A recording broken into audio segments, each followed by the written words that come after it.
Hello বন্ধুরা, welcome back. কেমন আছো তোমরা? আশা করি সবাই খুব ভালো আছো। আজকে আমরা দেখব my friend's little sister has it in for me 12 number এপিসোডের এক্সপ্লেনেশন। তো আর দেরি না করে চলো ভিডিওটা শুরু করা যাক। এপিসোডের শুরুতেই আমরা আকিকে দেখতে পাই। সে ইরোহাকে দেখার জন্য প্র্যাকটিক্যাল রুমে যায়, কারণ আজ তাদের স্কুলে অনুষ্ঠিত হতে চলেছে ন্যাশনাল হাই স্কুল ড্রামা। আকিকে দেখে ইরোহা জিজ্ঞেস করে, সেনপাই আমার মেকআপটা কেমন হয়েছে আর আমাকে কি কিউট লাগছে? এরপর একটু দুষ্টুমি করে সে আবার বলে, আমি তো ভুলেই গিয়েছিলাম তুমি তো একটা ভার্জিন। এসব দেখে তো তোমার খুব ভালো লাগার লাগে, তাই না? এর জবাবে আকি হালকা অঙ্গভঙ্গি করে বলে, ঠিকঠাকই লাগছো, মানে তোমাকে সব সময় যেমন দেখায় এখনো ঠিক সেরকমই দেখাচ্ছে। আকির এই কথা শুনে ইরোহার মনটা খারাপ হয়ে যায়। সে বিরক্ত হয়ে বলে, সব সময় এত অ্যাটিটিউড দেখাও কেন? একটু তো প্রশংসা করতে পারো। এত কষ্ট করে ড্রেস পরেছি, মেকআপ করেছি, আর তুমি এটাকে শুধু ঠিকঠাক বলে চালিয়ে দিচ্ছ। আকি শান্ত গলায় জবাব দেয়, তুমি কি আমার গার্লফ্রেন্ড নাকি যে সারাক্ষণ তোমার প্রশংসাই করে যাব? এই কথা শুনে ইরোহার মুখটা কালো হয়ে যায়। সে ঠোঁট বাঁকিয়ে বলে, আমি জানি তোমার জীবনে আমার মতো এত সুন্দর আর কিউট মেয়ে আসতে পারে না, কারণ তুমি একটা ভার্জিন। এই পুরো দৃশ্যটা দেখেই আমরা বুঝে যাই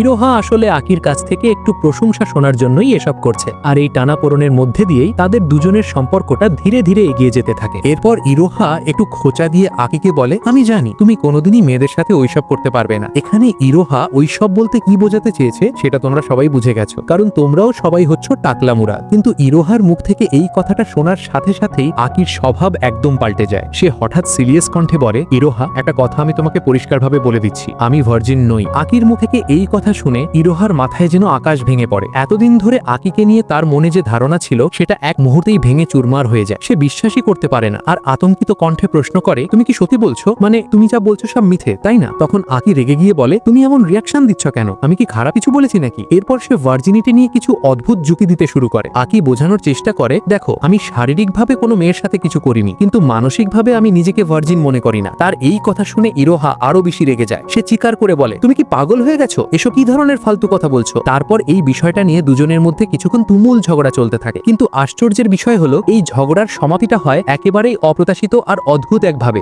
এরপর ইরোহা একটু খোঁচা দিয়ে আকিকে বলে, আজ থেকে আমি তোমাকে ভার্জিন সেনপাই বলেই ডাকবো, আর তুমি আমার ওপর কোনো রাগ দেখাতে পারবে না। ইরোহার সাথে তর্কে না পেরে আকি শেষ পর্যন্ত তার কথাতেই রাজি হয়ে যায়। কিন্তু তারপর আকি হঠাৎ সিরিয়াস হয়ে যায়। সে ইরোহাকে জিজ্ঞেস করে, তুমি যে নিজের আসল পরিচয় সবার সামনে প্রকাশ করে দিলে তাতে তোমার কোনো সমস্যা হচ্ছে না তো? ইরোহা আত্মবিশ্বাসের সাথে উত্তর দেয়, না আমি একদম ঠিক আছি, আর আমি যদি কোনো বিপদে পড়িও তুমি তো আমাকে বাঁচাতে আসবেই। ঠিক সেই মুহূর্তেই তাদের ক্লাস টিচার সুমিরে সেন্সে ভীষণ আতঙ্কিত অবস্থায় রুমের ভেতর ঢোকে। তার মুখ দেখেই বোঝা যাচ্ছিল নিশ্চয়ই বড় কোনো সমস্যা হয়েছে। তিনি কাঁদতে কাঁদতে জানান, নাটকের প্রধান চরিত্রে যে অভিনয় করছিল অর্থাৎ মিদোরি, সে হয়তো সময় মতো স্কুলে আসতে পারবে না। এরপর সুমিরে সেন্সে পুরো ঘটনাটা ব্যাখ্যা করেন। মিদোরি স্কুলে আসার পথে রাস্তায় এক অসুস্থ মহিলাকে দেখতে পায়। সে আগে ওই মহিলাকে সাহায্য করে হাসপাতালে পৌঁছে দেয়, কিন্তু এরপর যখন সে রেল স্টেশনে যায় তখন দেখে খারাপ আবহাওয়ার কারণে সব ট্রেন বন্ধ। ট্যাক্সি ধরার চেষ্টা করলেও সে কোনো ট্যাক্সি পায়নি। এই কথাগুলো বলতে বলতেই সুমিরে সেন্সে কান্নায় ভেঙে পড়েন। আর এই খবরটা ক্লাবের বাকি সদস্যরা জানতে পারার সাথে সাথেই তাদের মাথায় যেন আকাশ ভেঙে পড়ে। মিদোরি ছিল তাদের নাটকের মূল আকর্ষণ,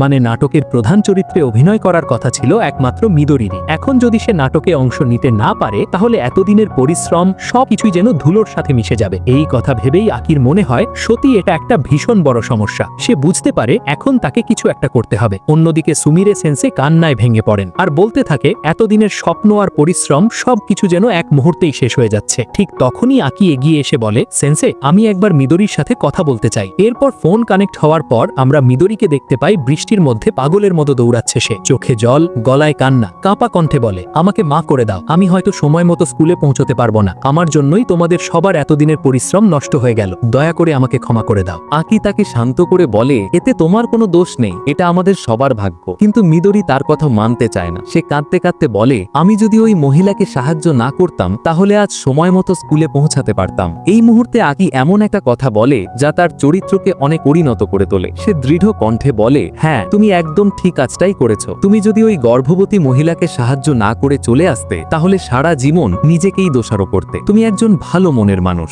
এই কারণেই আমরা সবাই তোমাকে বিশ্বাস করি, তাই এভাবে বারবার নিজেকে দোষ দিও না। আকির কথাগুলো একেবারে গিয়ে লাগে মিদরির মনে। সে বুঝে যায় মানবিকতার চেয়ে এই পৃথিবীতে বড় কিছু হতে পারে না। এরপর আকি তাকে জিজ্ঞেস করে, তুমি কি সত্যিই চাও এই নাটকটা সম্পূর্ণভাবে সফল হোক? মিদরি এক মুহূর্তেও না ভেবে উত্তর দেয়, হ্যাঁ, আমি অবশ্যই এটা চাই। তখন আকি আবার বলে, তুমি যদি স্টেজে নাও থাকো, তবুও যদি নাটকটা সম্পূর্ণ হয় তাহলেই তো আসল সাফল্য, তাই না? মিদরি আকির কথায় রাজি হয়ে যায়, কারণ নিজের অভিনয়ের চেয়েও অন্যদের এতদিনের পরিশ্রম তার কাছে অনেক বেশি মূল্যবান। আর ঠিক এই কথাটাই সে আকিকে জানায়। তার উত্তর শুনে আকি হালকা মুচকি হাসে, তারপর বলে, ঠিক আছে, আমি তোমাকে সাহায্য করব, মানে আমি নিজেই স্টেজে পারফর্ম করব, তোমাদের ক্লাবের একজন সদস্য হয়ে। এই কথা শুনে মিদরি ভীষণ অবাক হয়ে যায়, কারণ আকি তো এই নাটকের জন্য কোনো প্র্যাকটিসই করেনি। কিন্তু আকি আত্মবিশ্বাসের সাথে বলে, হয়তো আমার স্কিল খুব ভালো নয়, কিন্তু আমার বিশ্বাস আছে আমি এটা করতে পারবো। এই কথা শুনে সেখানে থাকা সবাই আকির ওপর ভরসা করে, কারণ তারা জানে আকি যা বলে সেটা সে করে দেখায়। পরের দৃশ্যে আমরা দেখি ইরোহা খুব যত্ন করে আকির মেকআপ করছে। তখন আকি মনে মনে নাটকের ডায়লগগুলো মুখস্থ করার চেষ্টা করছে। ইরোহা আকির মুখের দিকে তাকিয়ে মনে মনে ভাবে, এই মুহূর্তে সেনপাইকে আগের চেয়ে অনেক বেশি সুন্দর আর কিউট লাগছে। হঠাৎ করেই তার মুখ থেকে বেরিয়ে আসে, সেনপাই,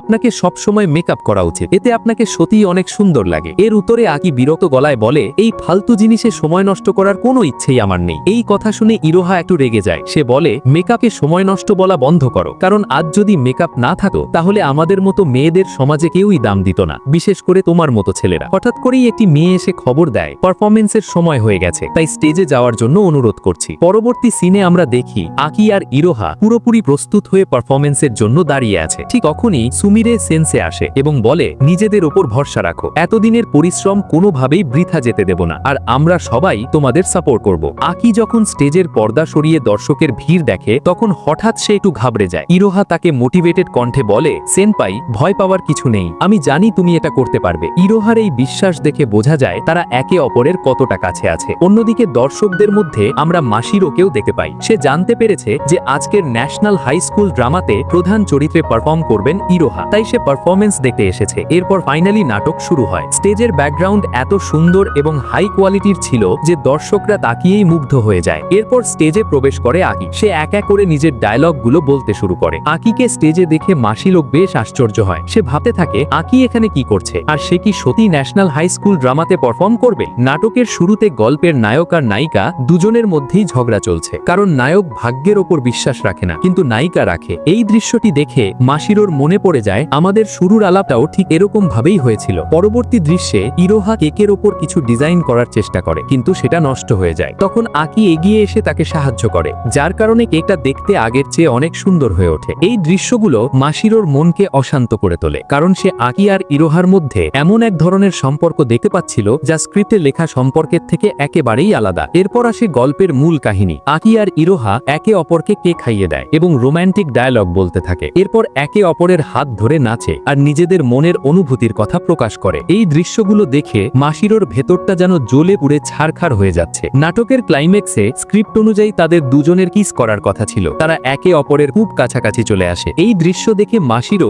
লজ্জায় লাল হয়ে যায় আর মনে মনে ভাবে, ওরা দুজন কি পাগল হয়ে গেছে, এখানে কি করতে চাইছে? নাটকের এক পর্যায়ে ইরোহা বলে, আমি আর এই স্কুলে থাকতে পারবো না, কারণ আমাকে এখান থেকে চলে যেতে হবে, আর এটাই তোমার আর আমার শেষ দেখা। এই কথা বলেই সে স্টেজ ছেড়ে চলে যেতে থাকে। মুহূর্তের মধ্যেই পুরো হল ঘরটা নিঃশব্দতায় ডুবে যায়। ঠিক তখনই আকি তার হাতটা ধরে ফেলে আর দৃঢ় কণ্ঠে বলে, আমি তোমাকে এভাবে যেতে দিতে পারি না। তুমি কি ভুলে গেছো আমরা দুজনে একসাথে কত সময় কাটিয়েছি, একসাথে খেয়েছি, একসাথে কত কষ্ট সহ্য করেছি, আর এখন তুমি বলছো এটাই আমাদের শেষ দেখা? একটু থেমে সে বলে, সত্যি বলতে ইরোহা, আমি তোমার সাথে আজীবন এভাবেই থাকতে চাই। এই কথা শুনে ইরোহা এক দৃষ্টিতে আকির দিকে তাকিয়ে থাকে, তারপর ফিসফিস করে বলে, আই লাভ ইউ। এই একটি লাইনের সাথেই পুরো মঞ্চের আবহাওয়া মুহূর্তেই বদলে যায়। দূর থেকে সবটা দেখে মাসিরোর মনে আর বিন্দুমাত্র সন্দেহ থাকে না। সে বুঝে যায় এই মুহূর্তে ইরোহা কোনো অভিনয় করছে না, তার বলা প্রতিটি কথাই উঠে এসেছে তার মনের গভীর থেকে। মাসিরোর মনে তখন ভেসে ওঠে অতীতের সেই সব মুহূর্ত যখন ইরোহা সবসময় আকির আশেপাশে থাকার চেষ্টা করত,